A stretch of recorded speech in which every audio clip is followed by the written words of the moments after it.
Shannon Offord, Manager of Strategic Partnerships with Direct Employers Association. Thanks so much for attending today's webinar, Understanding Multiple Sclerosis in the Workplace. Today's presenter is Steve Nissen, Senior Director, Benefits and Employment with the National MS Society. Before we get started, I want to go through a few housekeeping items, and after we get done with that, I'll turn it over to Steve. So if you have any WebEx issues, please email casey@directemployers.org. Also, if you're having any trouble with the audio broadcast on your computer, you may call in by phone. Click the Request Phone button on the event panel. We do have several participants on today's webinar, so due to that large attendance, we will have everyone on mute. If you do have any questions during the webinar, there's a chat box in the lower right-hand corner of the screen. Please feel free to type in any questions that you may have, and I will actually read those aloud at the end of today's presentation. Slides and the audio will be available to all members of Direct Employers. Those will be available in the pipeline section of your member desktop. We also will email those out at the end, or actually at the end of the webinar. And last but not least, for those who are Twitter users, the hashtag today will be hashtag DEChat. I know I will be tweeting a little bit today, so we hope you will be as well. So without further ado, I want to pass it over to Steve for today's webinar. Thanks, Steve. So much, Shannon, and thank you for allowing me to join you all today to talk about multiple sclerosis. So what we're going to talk about today is just to become more familiar with MS, really kind of learn a little bit more in terms of some of the medical aspects of MS, but focus especially on some of the specific employment concerns that people with MS may experience. Multiple sclerosis, given that it is an adult onset, oftentimes hidden disability, does have some pretty specific characteristics that might pose challenges or some, I think, also great opportunities within the workplace. And then you'll also become more familiar with some of the resources that you can turn to if you're looking to either retain some employees who are living with MS, or if you're interested in hiring people with MS. So just to get us started in terms of some of more the aspects, what is multiple sclerosis is thought to be a autoimmune disease that affects the central nervous system. So that's comprised of our brain, optic nerves, and our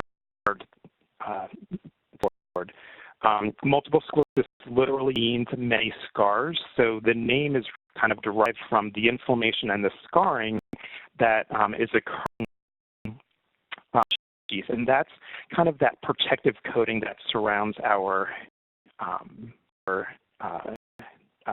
fibers. If you kind of picture kind of like a power cord that has the wire through it, but then that protective coating around that wire to light up a lamp, let's just say, that protective coating with that lamp, well, in nerves, that protective coating is the myelin sheath. So that's what in multiple sclerosis is being impacted, and there's some inflammation and scarring that's occurring.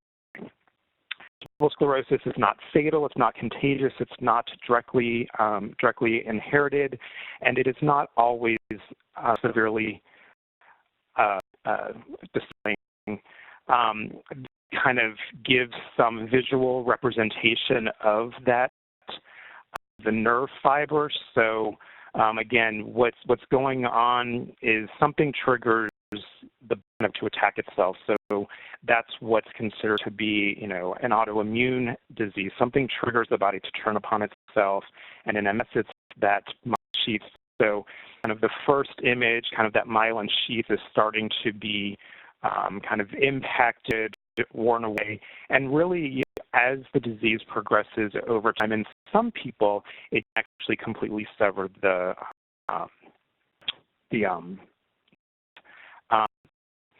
there's variability in multiple sclerosis, so that's definitely one kind of key thing to keep in mind. What causes MS? We're not really certain. There's a lot of research that's being done to really kind of ultimately determine definitively what causes MS, and then ultimately that will lead us to cure. But what we believe is that there is some sort of predisposition, but that in combination with probably being to some sort of an environmental trigger. We're looking at different sorts of viruses or bacteria to really kind of try to determine what that may be. We do find that one person within a family member has been diagnosed and is living with MS, that there's a greater chance that somebody else within that family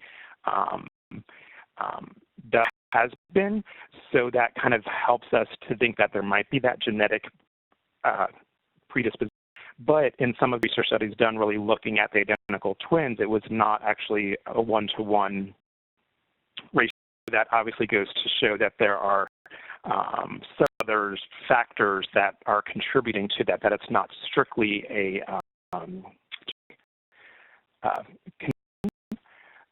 this is just kind of another way of looking at the causes with MS, is that there may be this genetic predisposition, but that in combination with being exposed to something within the environment leads to that autoimmune response.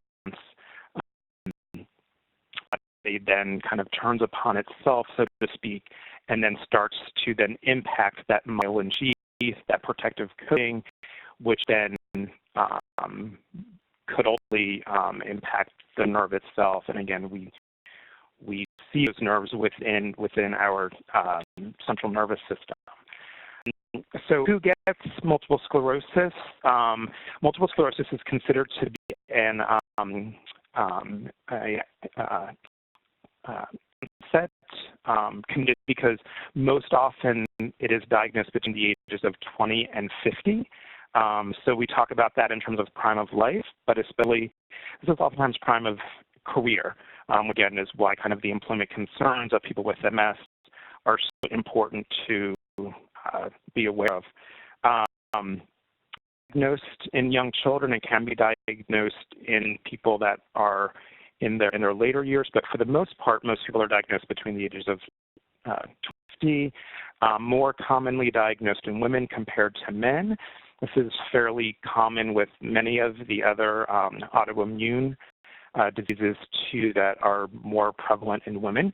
With multiple sclerosis, we 2 to 3 times more often diagnosed in women compared to men, more common in those of Northern European ancestry, more common in the temperate climates of the world. And what that means is really from the equator. So in the more temperate climates, the colder climates, there seems to be a higher prevalence of multiple sclerosis. Again, it might lead us back to what sort of environmental triggers, what's going on that might lead that to be the case. But closer to the equator, we find less multiple sclerosis. So it's kind of an interesting fact, but that seems to be, in terms of some of the prevalence, there's approximately 400,000 people with MS. The United States, about 2.3 million worldwide. We feel that might be on the low side because, again, we know that there may be people who are diagnosed with MS who don't choose to identify themselves with an organization. There's no mandatory reporting, but those are the figures that we believe are accurate. The process is challenging. I can say that, and this again does lead to direct employment regulations because the diagnosis process can take time. Not always, but for a fair number of people that I've worked with over years, the diagnosis process can take a significant amount of time. Part of it is that there's not one specific diagnostic test that's being used to make it a definitive definitive diagnosis. It is a clinical diagnosis. Typically, it's a would make that definitive diagnosis. So it's a combination of getting medical history from the individual, also really looking at symptoms and the signs. The diagnosis process does look for a person's two neurological experiences in time and place, meaning two different sorts of symptoms affecting two different parts of the central nervous system, vision difficulties and tingling and numbness, separated in time as well. So there needs to be that neurological experience for the person to get a definitive diagnosis. People can be diagnosed with what's called clinically isolated syndrome or probable MS, possible MS. Often what is going on is that the neurologists are trying to rule conditions out. They kind of look for the combination of results, symptoms separated in time and space, those sort of things to make that definitive diagnosis. And again, there must be no other explanation. So they're trying to rule out. As I mentioned, there's not one specific diagnostic procedure that is done. Usually, here and kind of what people with MS would go through in terms of when they're being diagnosed with MS is utilizing tests like, for instance, the MRI, the evoked potentials, and the lumbar puncture. The MRI has definitely helped us to diagnose MS in terms of they're kind of looking for specific or white spots or scars within the central nervous system. But the MRI strictly is not used. It's kind of, again, used in combination with the history and a combination of other types of tests. The spot tap, again, that's something that they're looking for. The neurologists are looking for a specific protein that seems to be prevalent in people who are living with MS, but not everybody's spinal fluid even has that. So again, that does challenges in terms of kind of coming up with that definitive, in fact, diagnosis. And this process can take time. So a person may be losing from work, or experiencing these kind of mystery symptoms and not really sure what's causing them for a period of time. So what's the prognosis with MS? This is another kind of one of the characteristics of multiple sclerosis, which is the fact that it is very unpredictable and variable, meaning really no two people are the same. I heard some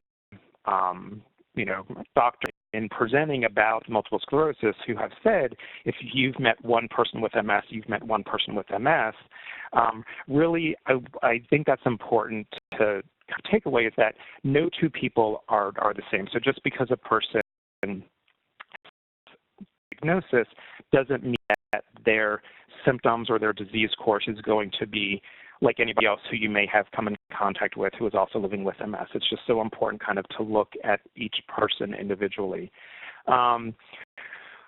Again, even within this variability, we feel that, about a third are going to have a mild course, a third are going to have a moderate course, about a third are going to become more significantly There's no way of really kind of knowing at the diagnosis what a person's MS is going to look like. It's just something that kind of becomes apparent over time in terms of what a person is living with MS.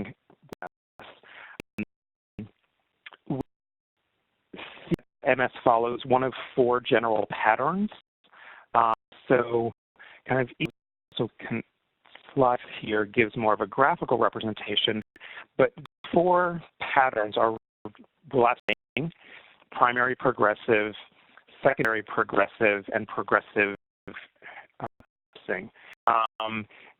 kind of give a kind of graphical or like a visual representation where in relapsing remitting, which this is the most common form of multiple sclerosis, a person would experience these exacerbations or flare-ups, and then a period of remission or recovery where may be no symptoms that the person's experiencing, or there may be some baseline symptoms that don't completely go away, but for the most part, the person is back to what they were like before they were having that exacerbation. And then sometime again down the road, they may have another flare-up or an exacerbation. And this is a pattern. Most people, this is a pattern that their multiple sclerosis takes, we believe probably about like 85% or so. With MS, this is the pattern that their MS takes. In this slide, as it shows, just kind of from the diagnosis, just gradual worsening of symptoms.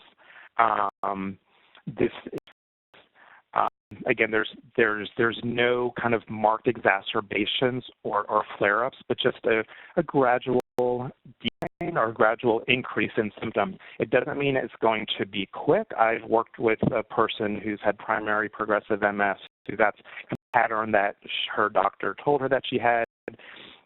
She's been with MS now for probably about 20 years and only just recently started to use a pair. So it doesn't mean that it's going to be a fast, but it's more this kind of gradual decline. About 10% or so of people with MS, that's the pattern that their MS takes. Secondary progressive, this is when a person starts with that relapsing remitting form, and then at some point in the future, they start to have fewer of those exacerbations and just more gradual worsening of symptoms. We know have done a lot, and we'll talk about treatments. Treatments have done a lot to hopefully slow that progression down, but the majority of people who start with the relapsing remitting form will at some point convert to this secondary progressive. And the fourth pattern, the least common, about 5% of people with MS, progressive relapsing, which is again kind of a combination of this progressive, but even with those marked exacerbations or the flare-ups.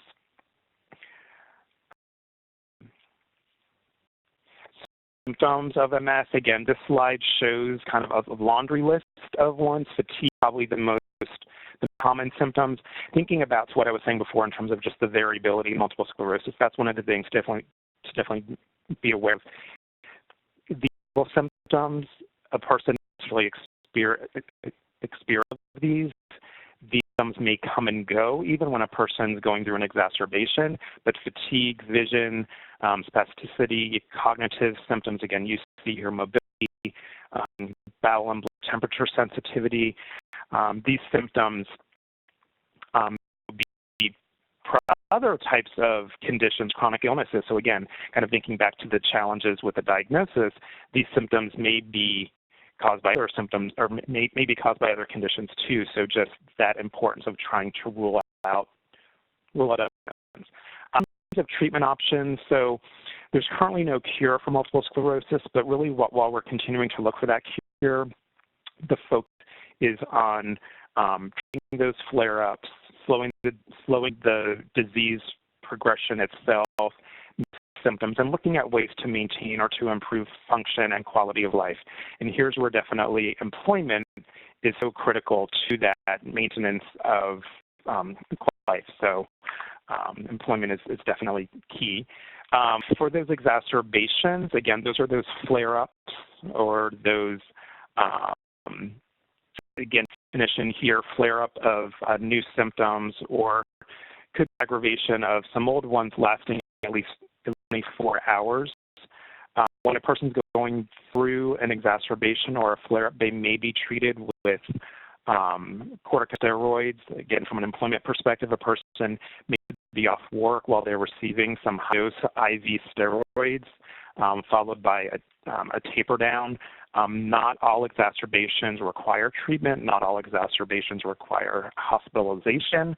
Again, every person's different, but when a person's going through an exacerbation, that's what they may be prescribed. Disease itself, there are currently 13 FDA-approved medications that are really designed kind of to slow the progression down by reducing the disease activity. These are not a cure, they're not symptom management, but they've been known to kind of modify the course of the disease over time, and then again, hopefully slow that progression. I shared the 13 names. I don't expect anybody to remember them, but I showed this just from the perspective of where we've come in a short amount of time in terms of treatment for multiple sclerosis and different forms, different routes of delivery. So the injections, IVs, and oral medicines. We do feel that that early treatment with one of the disease-modifying therapies is important. And here's where kind of bringing it into the workforce, health is oftentimes one of the key concerns that people with MS may have in terms of will their treatment be covered. Symptoms, again, thinking, bowel, bladder, cognitive fatigue. Symptoms can be treated both with medication as well as lifestyle choices. So symptoms that may by that active inflammation that's going on may subside, but symptoms that are caused by that more permanent scarring or the damage to the nerve itself may not necessarily go away completely. There's different sorts of medications. We look at different sorts of rehab therapy, so whether it's physical therapy, occupational therapy, speech therapy, cognitive mediation, sorts of things can prove useful in terms of managing symptoms. So let's now talk about employment. So the impact of MS on employment. There have been several research studies done throughout the years that really look at the specific employment concerns of people who are living with multiple sclerosis that show 90% of people with MS have worked. At the time of the diagnosis, about 60% are still employed. You jump ahead about 5 years to 10 years down the road, that percentage remaining drops to about 40 to 43%.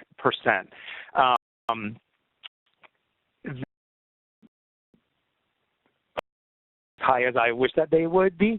I can say, though, that previous studies that were done, and these are based on some figures from some research that have been done in the 2000s, but previous studies done back in the mid-1980s showed that about 30 to 33% of people with MS were still employed. So there has been a gradual increase in the 20 years or so, and we would imagine that is due in part to the treatment options. Again, just thinking back to that previous slide, the first treatment wasn't even approved by the FDA until 1993, but also those studies that were done back in the 1980s predated the FDA. So I think this is an example of, hopefully, between better legal protections and medical advances, it has done something to increase the employment retention rate of people with MS, but I think that we still have far to go. And our folks to talk to employers who are really interested in diversity and disability awareness, because really people maintaining employment is so thinking about MS as being, an adult onset ability to the diagnosis oftentimes is occurring in the midst of the person's careers. They completed their training and degrees. They've been moving up the career ladder, and they get this diagnosis, which does have the potential of throwing their into some upheaval, but definitely the employment situation into some upheaval. When we surveyed people, really to try to address their employment concerns, we've gathered a variety of different things in terms of these are some of the reasons why people may be choosing to separate from the workforce, and where working with employers and the disability community to hopefully maybe try to address some of these barriers to employment is heard from people with MS that oftentimes they're leaving voluntarily and prematurely. We at times know that people can make a rash decision when they're first being diagnosed, when they're a really bad exacerbation. They may make premature decisions without fully exploring all their options. They might not be aware of their legal protections. How do laws like the ADA or the Family and Medical Leave Act offer certain protections and certain opportunities to maintain employment? They might not know practical accommodation strategies, the disclosure dilemma about that here shortly. That's a key concern for people with MS, especially if you may have an employee who doesn't have any visible symptoms. Just that entire kind of disclosure dilemma really comes into play. The variability of the symptoms, conditions changing over time. People might think that working would make their MS worse, or maybe significant others in that person's life say that work is too stressful. We know that unemployment can cause a whole another level of stress and anxiety on a person. Where to turn? What are the available resources? When we have also surveyed people with MS, we find that oftentimes they feel like that they could work and that they want to work. So again, that's kind of what they put into place that might hopefully allow people to avoid longer. As a few minutes ago on that other slide, just really want to pay attention to onset disability, because oftentimes people with MS are coming to the workforce, either the workforce or to change jobs or looking at job retention with a wealth of experience and a wealth of education because they have been diagnosed with this condition later on in life. So again, kind of in the midst of that person's career, moving up the career ladder, then they get the diagnosis. Often the people with MS who you may come across may really have experiences in education that would be of value there's been some studies done just kind of looking at just the adult onset conditions, and this was a figure, it's a few years old already, 2007. I looked recently to see if it had been dated, and it hadn't, but really what this says is basically 1 in 3 of us are likely to develop some sort of an adult onset ability. So think about what happened if at this stage of your career you were diagnosed with some sort of a chronic illness or you exposed to some sort of an adult onset ability. The role play, your experience, your education, your value that you can bring to an employer, and that is too valuable to waste. Again, we know that multiple sclerosis isn't the only adult onset condition, but things like lupus, rheumatoid arthritis, diabetes, spinal cord injury, fibromyalgia, really the list can go on. But again, just thinking about that adult onset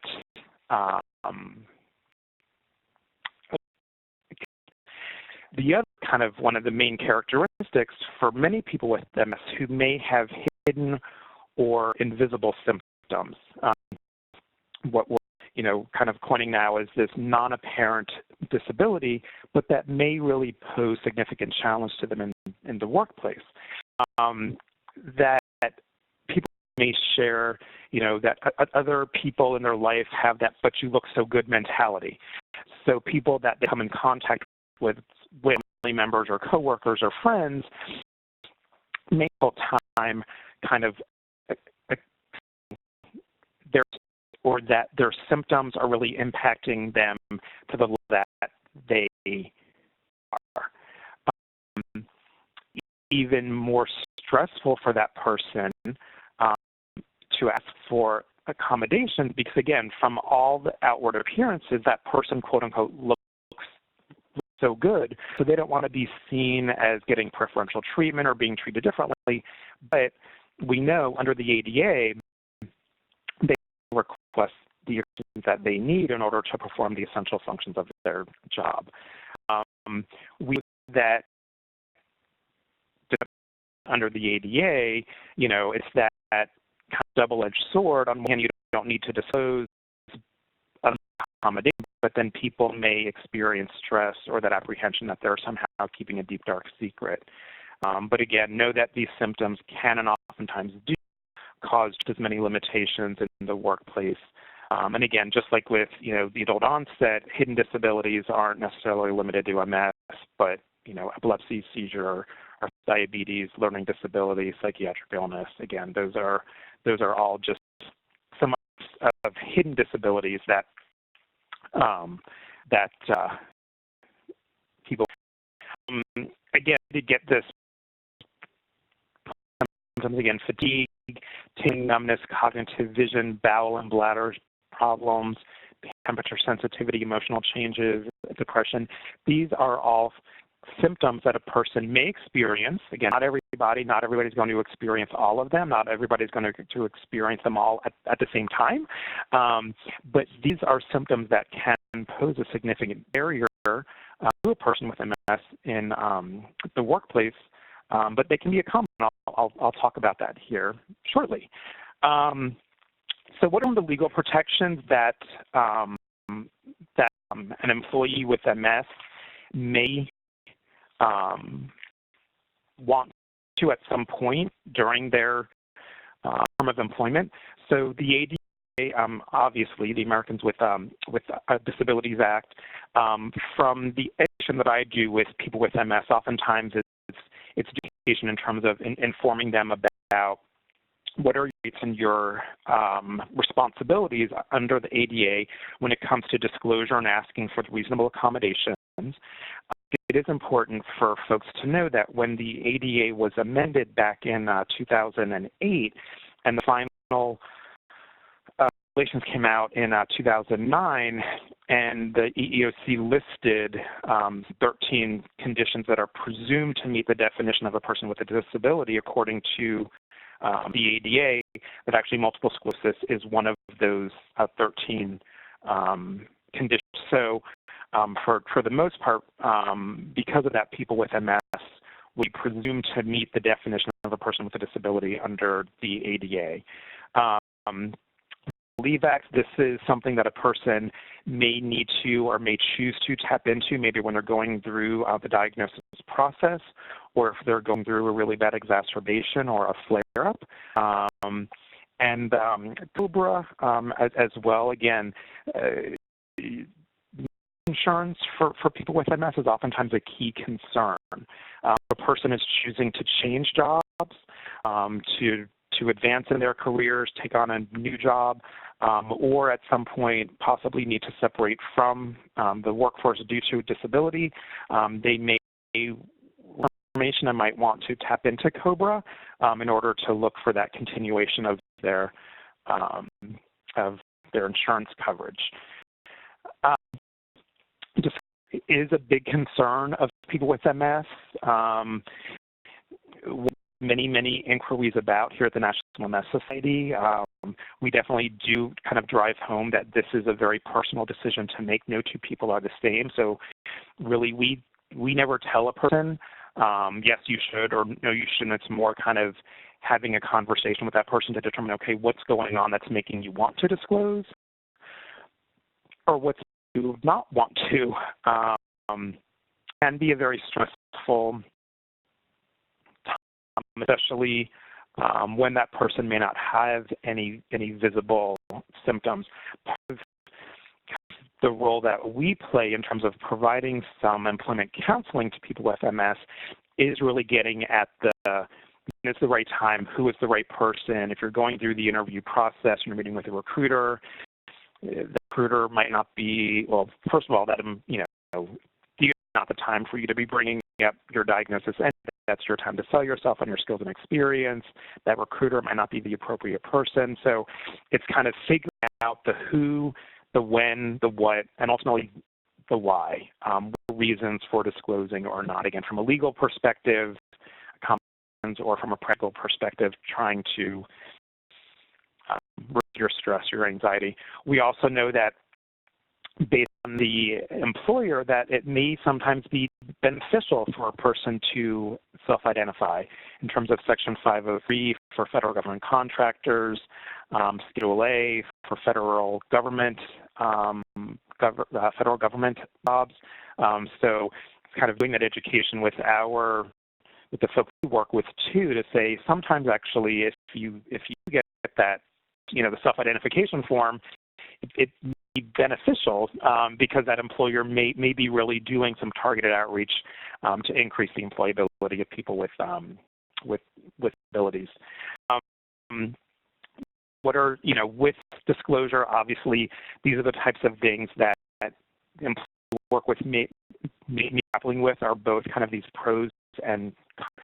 Again, the advantages may help that person to reduce their stress, to do some education, legally to ask for the accommodations that they need, or sometime in the future they may just be more open to explore benefits and those sorts of things. I think ultimately the people that we work with and your employees with be about being pigeonholed or for being overlooked for promotion, want to protect their. So these are just the sorts of kind of decision-making processes that PSMS may be grappling. This more kind of oftentimes when we're working with people with MS, kind of giving them some pointers in terms of, how to bring disclosure discussion with your employer, keeping it simple, using sound bites. We also definitely, get across to the people that we work with that the employee has the bulk of the responsibility in this process, but ultimately it's supposed to be an interactive process between them and the employer, and to really kind of come to the table with solutions, which in this case is job questions. So again, what we've definitely heard from people throughout the years is that many people want to and feel like that they are able to work, but may need some accommodations. Those accommodations may be need for a short period of time when they're going through an exacerbation, or sometimes those accommodations are things that are going to be needed on more of a permanent, ongoing basis. We've at least seen with assistive technology has really, I think, helped people with MS, people with disabilities in general, but I think people with MS maintain employment with accessibility features on computers nowadays, but assistive technology software, Dragon Naturally Speaking, trackballs instead of standard mouse, those sorts of things. Schedules have proven to be very beneficial. And the next slides kind of talk about specific symptoms and some practical accommodation strategies that you might be able to implement with your employees if they see that they're living with MS. But flexible work schedule can be beneficial for so many different types of symptoms. I think what's important for people with MS, again, going back to where we started in terms of the variability, with that changes over time. So the accommodation changes not only when a person's disease may be changing, but also when a person changes their job situation. So it's not really the type of condition that a person has once and never again. It's something that needs to be talked about kind of on an ongoing basis. So what are some practical accommodation strategies that might prove helpful if you either hire a person with MS or one of your employees shares with you that they've been diagnosed with MS? Again, I'm not going to kind of go through all of these, but just, to point out fatigue, again, probably the most common symptom. This is where really that flexible work arrangements, being able to adjust schedules to work when you have the energy to work, taking breaks during the day, outside of, the metropolitan Washington, D.C. region, and traffic here in D.C. is horrible. So a lot of times, by the time that people are getting to work, they're so wiped out, they're so fatigued that they're not able to be as productive. So can a person work from home? Doesn't need to be full-time, but even a day a week, 2 days a week, part of the day, can prove to be a really beneficial accommodation. Cognitive symptoms, again, we see this with MS, maybe some difficulty remembering things or sequencing things or being easily distracted. So really keep a person organized, removing those sorts of sensitivity. Something as basic as just putting a fan on a person's desk proved to be a really beneficial fine motor, maybe difficulty writing, using different sorts of computer access, gross motor. A person may use a scooter, a wheelchair, a walker, those sorts of things. So just making sure that the work site is physically accessible to people who may be using mobility equipment. Difficulty, there's built-in accessibility features in terms of to sorts of things. I would talk about what are some of the employer best practices that you might be able to implement in terms of really looking at either with MS to work for your companies or to employees who are living with MS. Just be aware of the disclosure concerns that people with MS are oftentimes experiencing. Even though they don't need an accommodation now, they might be doing so just so that way if in the future they may want to or they might need to request that accommodation, then we hear from the people that we work with that they don't want to blindside their employer in terms of, they've worked for that company for a long period of time. Now here it is many years later that they're disclosing. So again, but every situation is different. Every person does what they feel comfortable in terms of disclosing or not. Again, so those accommodations might range from time to time. Confidentiality is key. I've seen more, especially over the past several years, kind of really that importance of the employee resource groups. That is, I think, that's a truth to people with disabilities, or not even for people with disability, people who may be able to align themselves with those employee resource groups. That I've heard more and more people who are kind of finding a beneficial type of work setting to work. Just I know we've got before we want to take questions, but just a kind of example of someone that I was working with that was fairly newly diagnosed with MS, experiencing some cognitive changes. And long story short, her employer, she disclosed to her employer and kind of she expressed concerns, and her employer did that they try as much as they can to minimize the kind of like hallway meetings, which was happening very often with her employer. She was walking down the hall and she would get stopped by her coworker. Hey, what's the project? What's the size of this project? Oh, and I need for you to do this. They suggested as much as possible was that if you try to have those conversations followed up with an email, or to not having them, but to send an email to send your request in writing. What they did is that actually kind of benefited everybody across the board because people were being held more accountable. Again, accommodation strategy, it did not cost anything, but really was beneficial in terms of helping her to manage her symptoms and ultimately benefited the employer as a whole. I'm going to move along to the resources because I do want you to leave today with knowing what are the resources that are available, both that we offer in terms of from the National MS Society, as well as kind of general employment support resources that you might be able to utilize to help you or your employees who are living with MS. So you have a variety of different employment-related publications. You see here on this slide some of those titles. We do have a brochure that's really specifically written towards the employer community. Our website, nationalmssociety.org. The employment page, nationalmssociety.org/employment. We do maintain which also you see here, 1-800-344-4800. Nissen.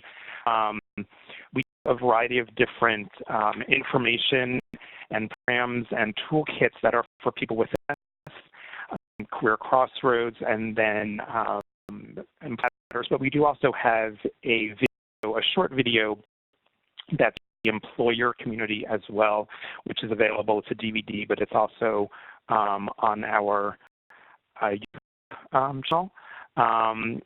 We definitely refer often to the Job Accommodation Network, and again, you see, I'm sure that you all are familiar with Jan, this link in terms of some of the accommodation strategies specifically for PMS. So the National MS Society is a 50-state network. We do have a 50-state network of chapters that serve the entire country, where we provide a variety of different services, from information, referral, support help groups, different sorts of teleconferences, webinars, physical wellness programs, financial assistance, advocacy at a state, local, as well as at a federal level, newly diagnosed education and information, publications. We do have an online community. The best health insurance assistance services is the area that I'm directly connected with, where we provide direct assistance to people with MS, or people that are really affected by MS to address their comprehensive benefits, employment, health insurance related questions.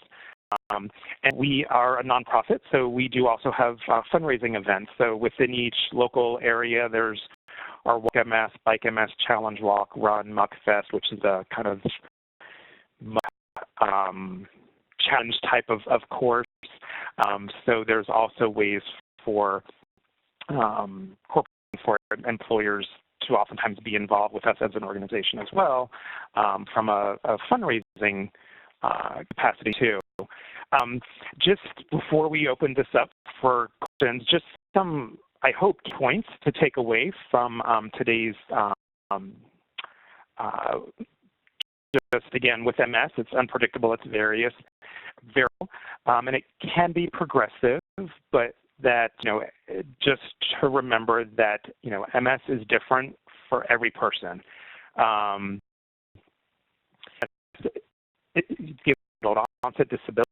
Sometimes people with MS are coming to the workforce with a wealth of experience and education that it may be hidden in terms of the symptoms that people are experiencing. Doesn't mean that those symptoms aren't directly impacting their ability to be successfully employed or to maintain their productivity. So they may want to request some accommodations and to hopefully be open and to find a solution that works for both the employer and the employee. And I've worked for the National MS Society for over 17 and a half years, almost 18 years, and I've seen a lot of success stories. So success is definitely possible. This slide does provide my direct contact information. So if people want to reach out to me, offline after today's program, please feel to get in contact with me. So, Shane, that's it. I could talk, so we've got about 10 minutes or so for questions too. Definitely, Steve. Again, if anyone has any questions, please feel free to type those in the lower right-hand corner of your screen. There's a text chat area there, and feel free to type those questions in. Now, it looks like we do have a couple questions. So can you talk about the government approving people with advanced MS for disability benefits? Does that happen? That's a good question. So I guess what I would assume that means is Social Security disability insurance in terms of government benefits. There are something that's called the compassionate allowances, which are certain, and I've compassionate allowances just to be a little dangerous here. I'll take a step back. Oftentimes when a person can no longer work, they may be exploring their disability benefits, whether it's their sponsored benefits, short-term, long-term disability, or Social Security disability insurance benefits based on their work history. For people with MS, that disability process may take a lot of time in terms of the applications, the denials, the appeals, and the reconsiderations. There is, several years ago, Social Security Administration came out with what was called the compassionate allowances, which are specific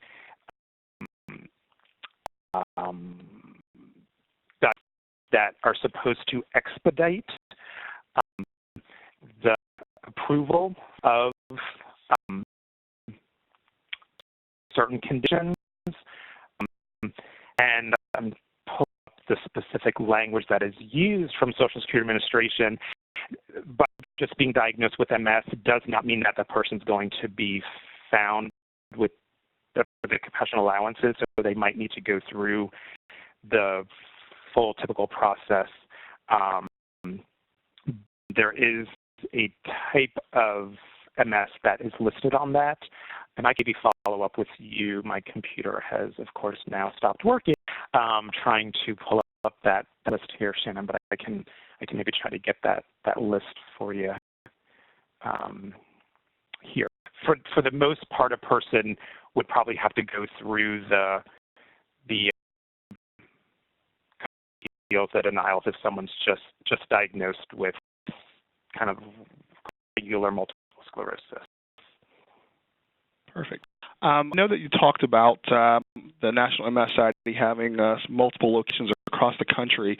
What's the best way for a direct employers member to work with National MS Society as far as employment programs?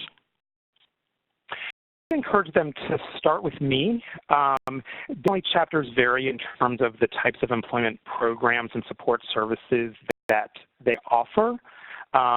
So I want direct employers members to be discouraged if they actually reach out to a local chapter only to find that they don't have a formal employment program.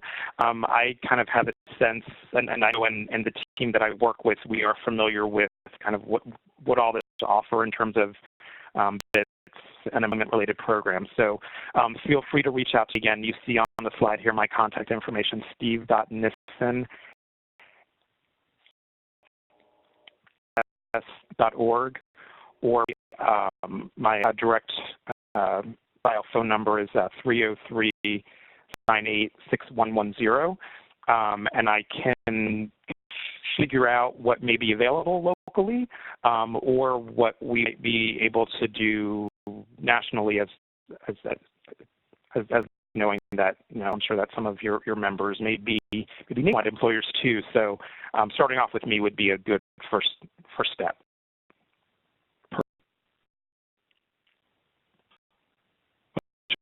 Out there.